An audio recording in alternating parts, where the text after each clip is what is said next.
Good morning, YouTube. As you can see, I have wet kangaroos. They're eating their second breakfast. Rain gauge shows that we had 7.5 millimetres last night, and it's still raining.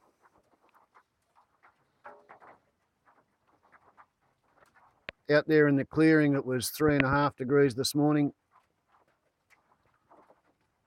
Under the trees, we had a minimum temperature of 7 degrees. So, if you'll pardon the short view of the kangaroos, I'm going inside.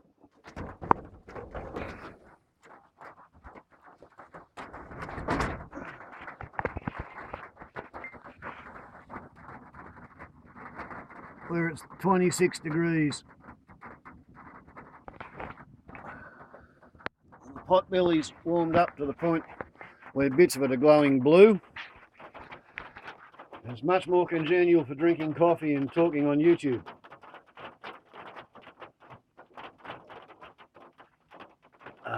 So,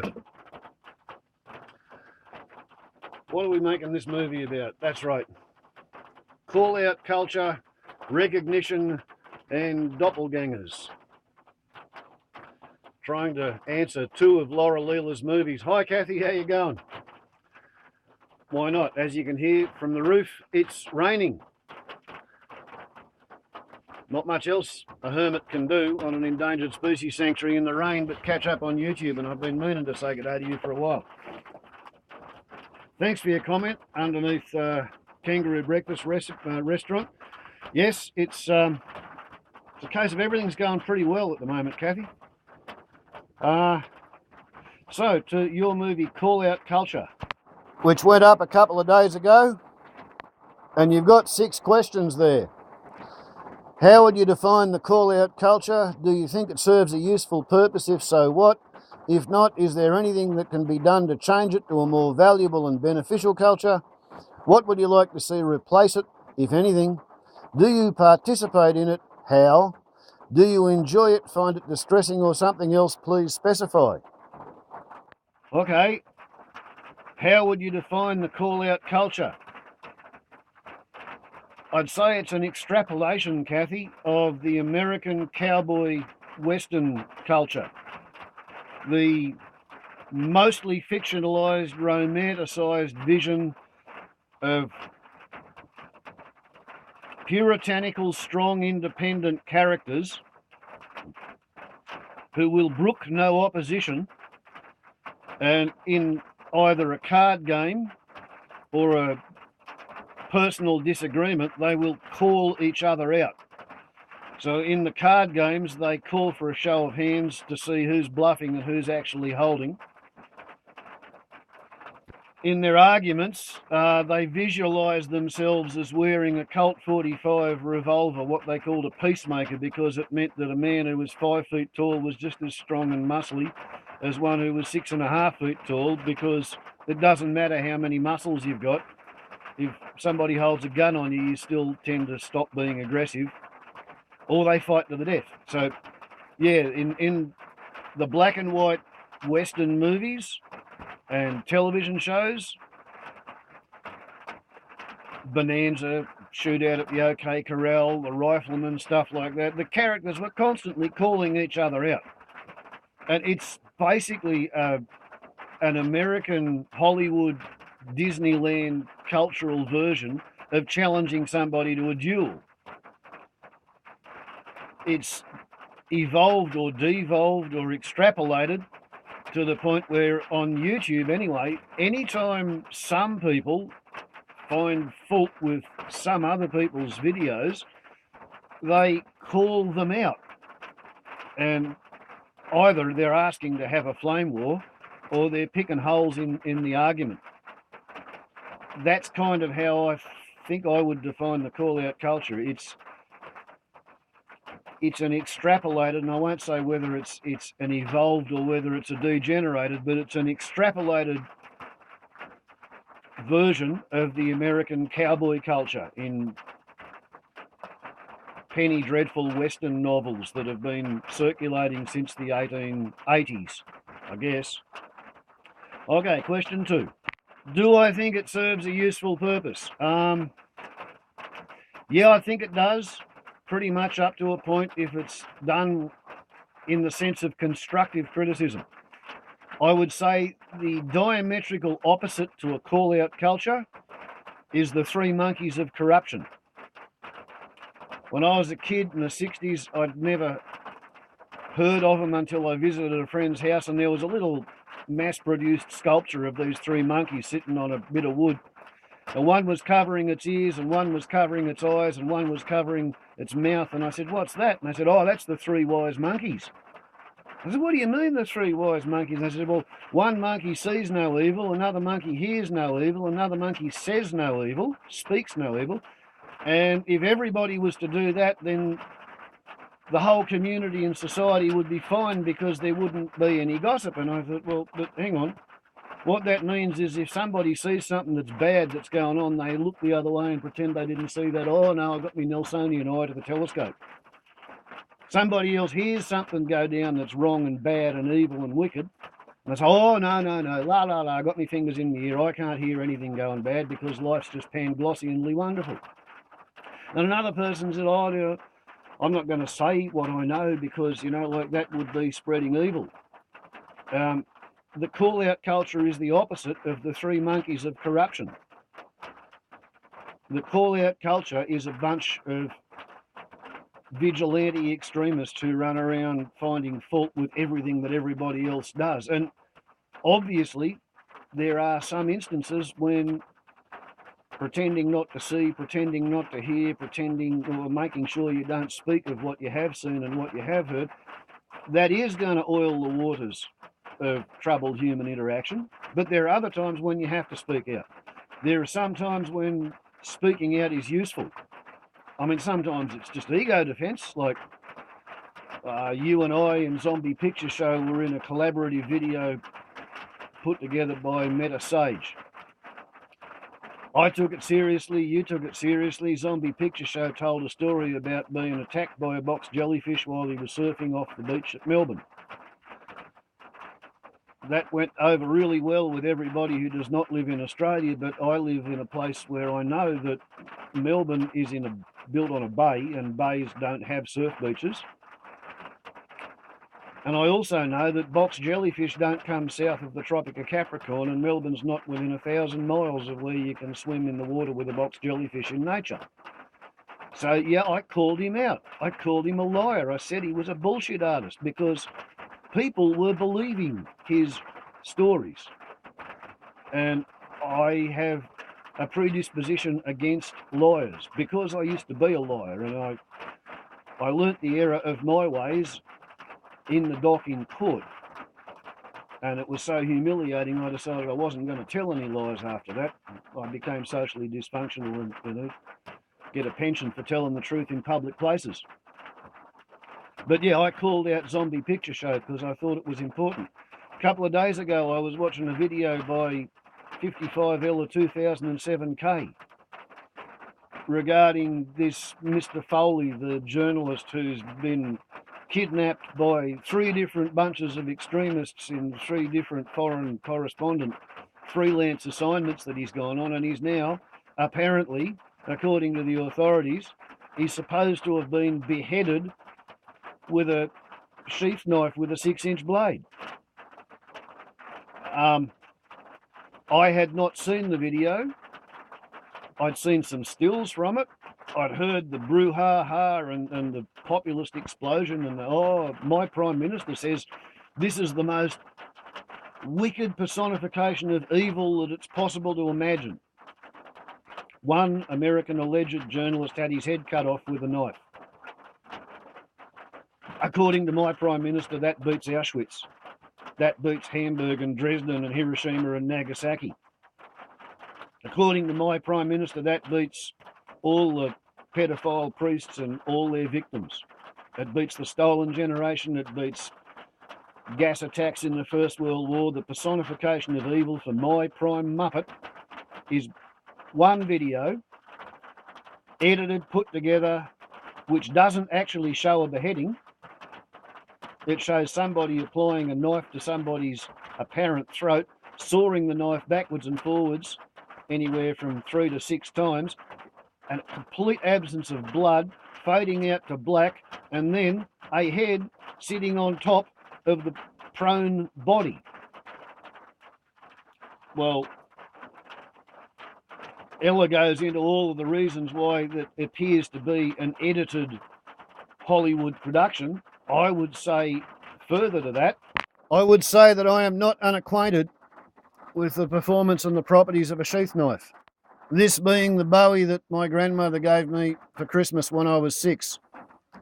Admittedly, I made the handle and I made the sheath when the originals were destroyed. But my point is, I have been known to kill a goat with this knife by cutting the goat's throat. And I got to tell you, if you were to try and cut the head off a goat with a knife roughly equivalent to that, you'd be there for approximately 2 to 5 minutes. If you chose to take the 2-minute option, then you would have to already know with some detail the precise anatomy of a goat's neck in order to be able to dissect your way in and get to the point where you could then chop through an intervertebral body. If you get your knife bogged down in a vertebrae, rather than going through the disc, the connective tissue between the vertebral bodies, you'll be there for at least 5 minutes. Using your sheath knife as a tomahawk and not having enough weight in the blade, and you'll be hacking and slashing and chopping, and whatever you finish up with, either at the end of 2 minutes or of 5 minutes, it's going to have such a rough and jagged edge that it will not sit flat on the shoulders of the prone corpse afterwards. And there will be a huge amount of blood. So I agree with 55L or 2007K. There's something very, very, very fishy about this American journalist who's been supposedly beheaded with a knife no bigger than this. So that's an example of a call out that I'm supporting. I think it's positive, constructive criticism by the Vox Populi as feedback to the people who would style themselves the leaders of the free world. And the feedback is, hit me but don't shit me. You want to cut somebody's head off clean, you're going to need a guillotine. If you want to cut somebody's head off in 1 or 2 strokes, you're going to have something on the order of a cutlass. Samurai swords are not particularly good at it. The Australian prisoners of war who were beheaded at Ambon, some of them it took 15 strokes to hack their head off, and that's with a 2-handed sword, razor sharp and 3-foot long blade. Yeah, sometimes call-outs are useful. Question 3. If call-outs are not useful, and I think they are sometimes, what can be done to change it to a more valuable and beneficial culture? What would change it to a totally beneficial culture would be if people were making their call-outs after considering the view in a mirror and chanting the mantra, "There but for the grace of God goest I." And if they would think about the times when they have been completely self-satisfied in their self-righteousness and it's turned out to be wrong. And if they could phrase their call out in a friendly, tolerant, if querulous fashion, that would probably work better. Like Ella did a good job in drawing attention gently to the fact that there's some fishiness in that video. I was pretty confrontational when I was calling out Zombie Picture Show because I was angry. It's probably a bad idea to call somebody out in the heat of anger. You should calm down first. That might help, I think. Question 4. What would you like to see replace it, if anything? A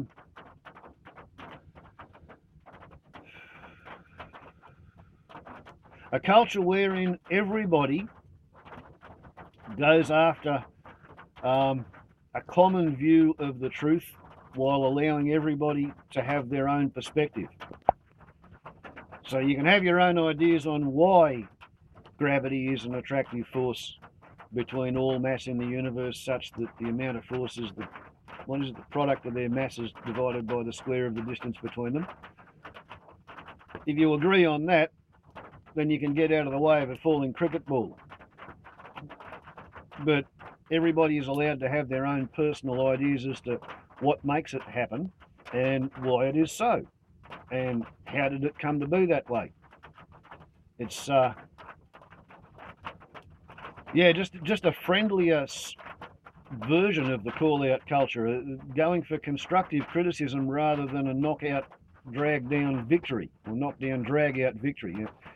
If the call-outs were not intended to start a fight so that somebody could have the pleasure of grinding their face, or grinding their boots in the face of their opponent, which some of them seem to be, particularly, the ethalists versus the natalists, or the atheists versus the religious evangelists. And they're constantly calling each other out. And when they start their call out, they're already mentally celebrating the victory they think they're going to win, apparently. 5, do I participate? How? Yeah, sometimes I do. Sometimes I call people out by making a movie and saying that they're a liar. When I was able to comment, I used to leave carefully composed comments on the thread, which,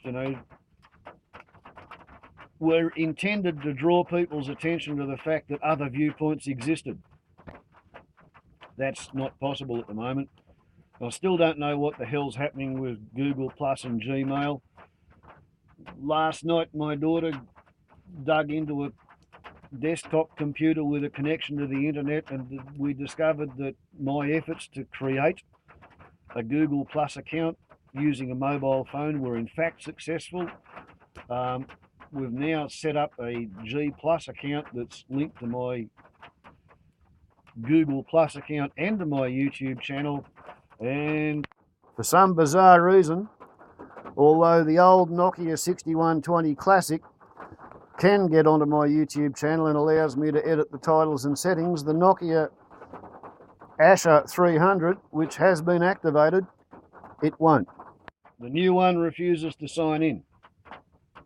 When I tried to sign in using my old Hotmail address, it said that either the email address or the password was invalid. Now we've made a G Plus account. I tried to sign into the G Plus, the Gmail address, and now it says that the email address is incorrect. So I have no idea what's going on there. I'm very, very tempted to just accept the fact that I'm being squeezed off the tubes.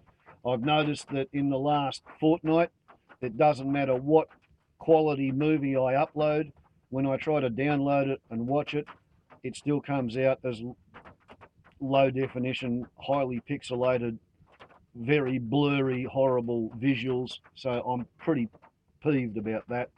Strangely, a lot of other people's videos are still downloading in high definition on my phone screen.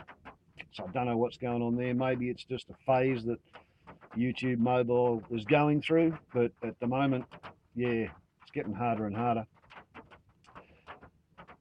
So there you go. The only way I can participate in the call out culture is by making a video to call somebody out, and I don't often like to call people out and generate a flame war, since I realised how easy it is for somebody who's got a lot of agitated fans and subscribers to just put in a few false flags and take down an entire channel. And because I have no desire to get involved in a squabble of that intensity, I generally don't participate in the actual call-out culture, not unless I've sort of got my tongue in my cheek and I'm fairly sure the other person's going to enjoy the joke. Do I enjoy it, find it distressing or something else? Well, sometimes it's kind of sad to watch people apparently obsessed with being nasty to each other.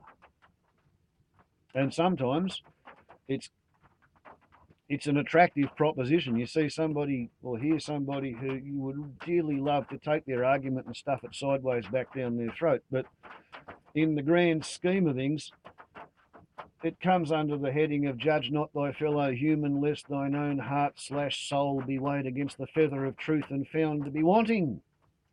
You know, who am I to call bullshit on somebody else when if I just sit on my hands, if they keep going down a totally bullshit track, they will discover the errors of their own ways because of karmic feedback loops within the cosmic scoreboard effect. So yeah, that's the call-out culture. I think it's very deeply embedded, particularly since Hollywood has exported the American mindset to the rest of the Western world, and a lot of the developing world is in catch-up phase with trying to be as affluent as the Americans, so they soak up whatever they see as being American culture, because that was the winning culture. It's like Japanese playing baseball avidly because that was the team sport played by the people who atom bombed them, and they, people often ape the characteristics of their conquerors. You want to witness that, go and have a look in a public building anywhere in the United Kingdom and you'll find "He leaves" inscribed over the doorways in Latin because the Roman army conquered Britain. It's a deeply inbuilt thing. So on to recognition and doppelgangers. It's funny to be recognised in the street by subscribers that I've never otherwise met. It's only happened to me twice. First time, Saturday morning when I'm very rarely in town, I'm walking in front of Bilo, and all of a sudden a complete stranger looked at me and it was as if they'd hit a glass wall. They did the great big open mouth double take, and then they did the first 15 degrees of a bow.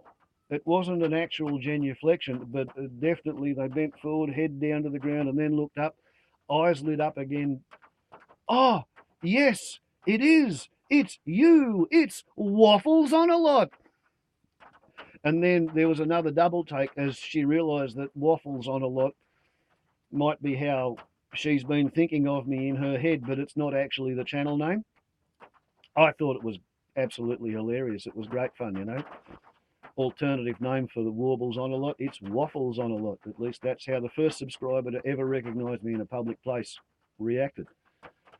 Not long ago, I bumped into a co-subscriber, Adolf Hitler. 2 words, lowercase. For a long time, I didn't really know how to take his channel name, but when I was walking down the street, all of a sudden, this total stranger hit the glass wall, did the bow, not quite genuflect, looked up, looked at me and said, "Oh, I'm one of your subscribers." I said, "Yeah, I guessed that by the body language." And it turned out Adolf Hitler lives the other side of Torrington, 160 acres and 160 sheep. So watching my YouTube channel will have been something of an education for him on Greeny's ideas on sheep in the Australian wilderness. But yeah, that's what happens with recognition for YouTube. There are other people who I've known all my life, or for 20, 30, 40 years, who live locally, who also keep an eye on my YouTube channel, and some of them are surprising. The motor mechanic who used to really like watching me and Gary at Inmendham going at each other in the flame wars because he reckoned that was more entertaining than television. So that brings me to doppelgangers.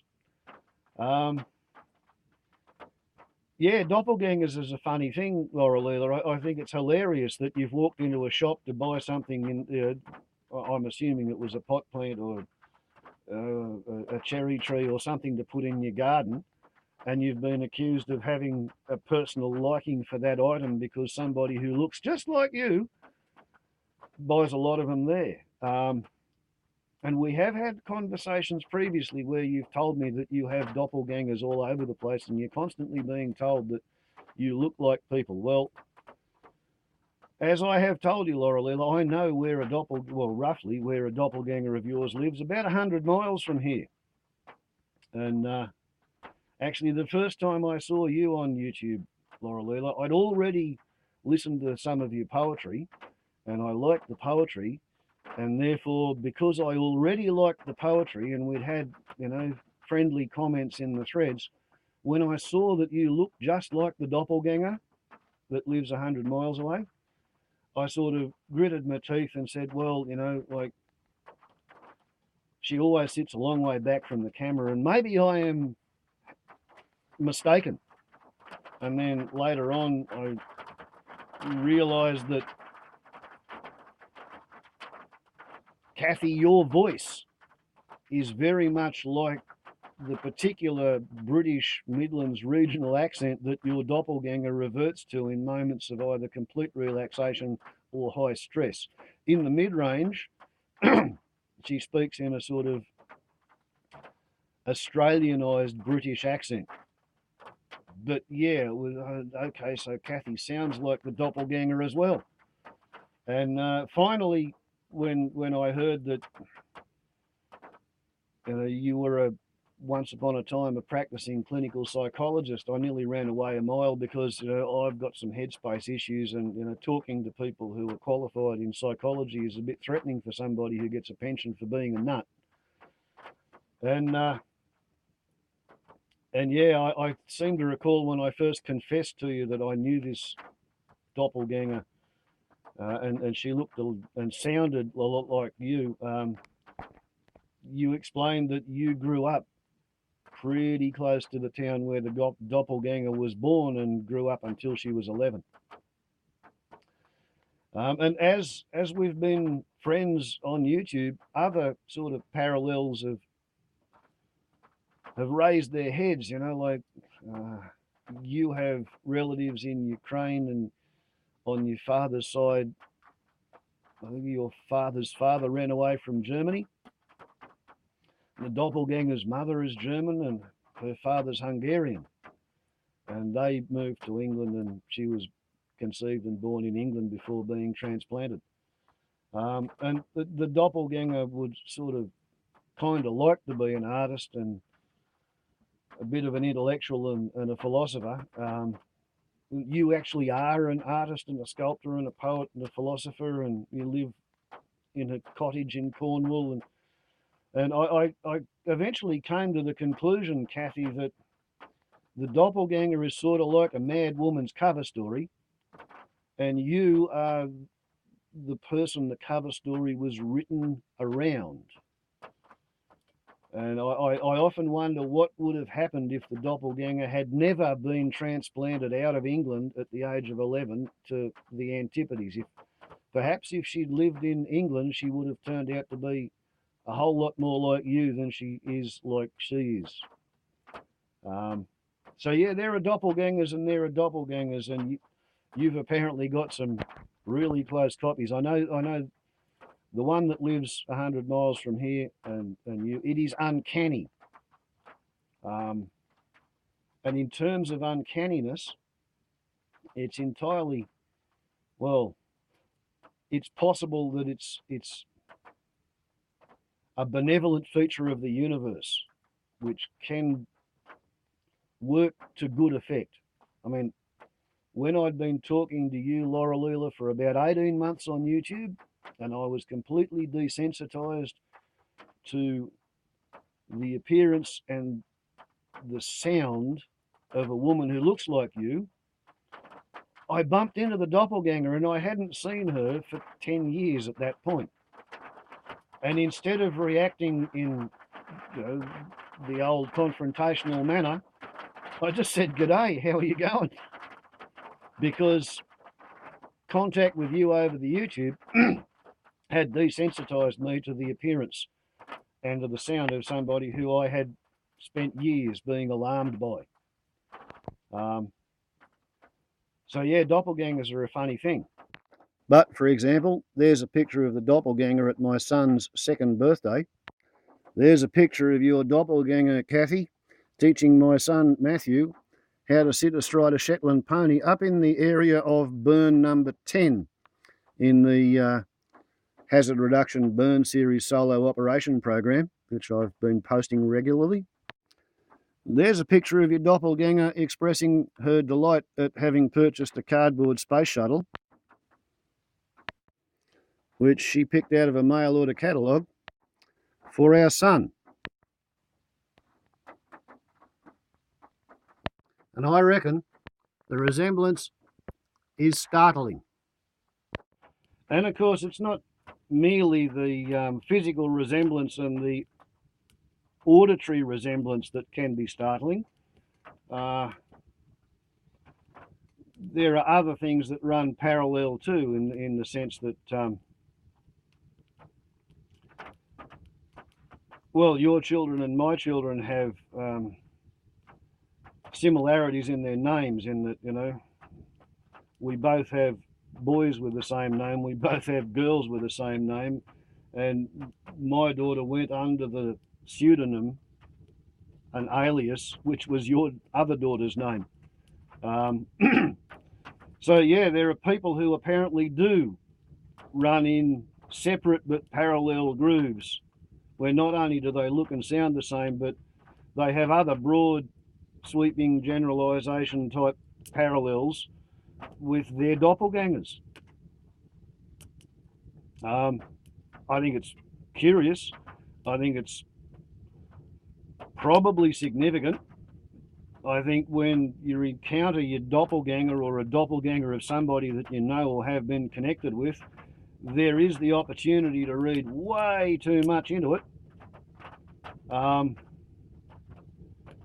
And personally, in the early stages, I found it very, very hard to be friends with you just because you kept reminding me of the doppelganger, the lady we'll call Eos the Estranged, she whose name I must not mention. There was actually a court order once that said I wasn't permitted to mention the name of the doppelganger in front of my children, so I tend not to say it any more than I have to these days. So there you go, Cathy. I hope you're not offended by my squeezing 2 movies into one reply, the call-out culture and the doppelganger. And I also hope you're not offended by me drawing a little bit of attention to the parallels between you and Eos. Warbles on a lot to YouTube.